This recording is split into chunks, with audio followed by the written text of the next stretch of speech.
But let's take a look here. The biggest surprise for me this year, I mean, besides like the prediction, um, was Richmond's drop off. That came almost unexpected. Of course, injuries didn't help. But they had all the talent in the world, and um, they looked like they were going to keep going on with the dynasty there.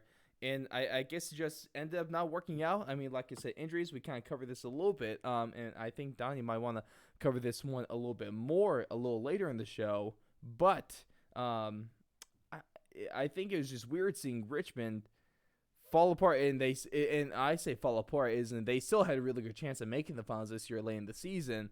It ended up just not didn't come together for them. But like I said, this was kind of the biggest shocker to me this year, in terms of, I guess, a lack of success. That's the most surprising thing to me.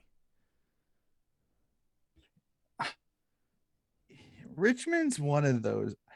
I I hate throwing them into the biggest disappointment because I don't think anybody saw No, everything that happened to them that's what I'm not going to say. going to Disappointing. happen to them. The lack of success was surprising. It wasn't disappointing. I think that's how I'll word it for myself. Yeah, like I would agree with you on that. Like I would. Like it was surprising to see Richmond struggle those last 4 or 5 weeks. Again, no Dusty, so caveat given Yeah, there. grain of salt. But even still, weeks before they had played, they had played without Dusty and had played well. So I there could even be questions of, is Damian Hardwick's style that so long kind of shaped the AFL, that Mm-hmm. everybody was, we need pressure, quick, small forwards that are going to do everything, yada, yada, yada type of stuff. This year, it kind of got exposed a little bit. This year, they got burned several times with that style because teams figured out how, once you get past that initial first couple stages of pressure, once you get it outside the 50, Mm-hmm. Richmond is exposed defensively. Yep. If you are accurate with your kick and you attack them, you don't hang back. And I think that's the kind of thing that I think teams are starting to figure them out. So it'll be really, really interesting to see next year.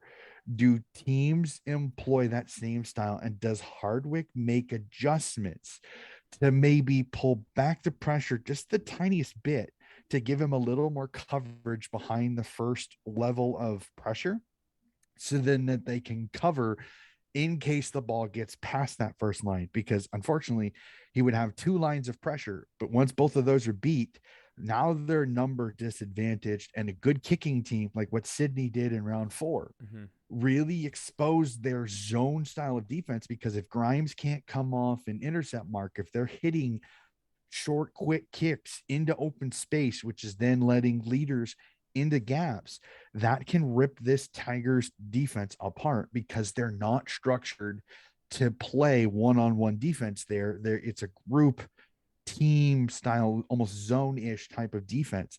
Mm-hmm. So that was kind of the thing. I'm interested to see, do how does Hardwick adjust? Does he make an adjustment?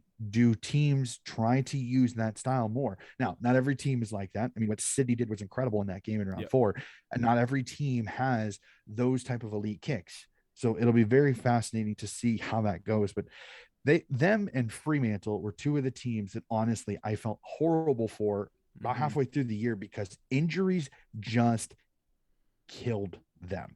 Just absolutely What's even killed them. funny? Oh, I felt so horrible. I mean, we have so many Dockers fans Oh yeah. that you and I talked I to, felt and bad I having to told somebody, lambaste them every week. it, and it really, really wasn't their fault. I mean, No, they had just had so many injuries going into the season, and it just never really got better. of When course the one kicking would come problem back, didn't two help, would but exactly. yeah. Unfortunately, but that might have been because of the lack of depth Mm-hmm. behind the first 22. I think that might have got them the biggest. But just, you felt horrible because it felt like one would come back and two more would drop down to the injured reserve. They were never.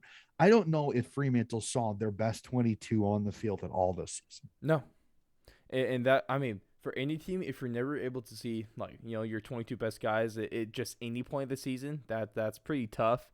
So obviously in a tough spot there for either team. you can't predict injuries happening, and so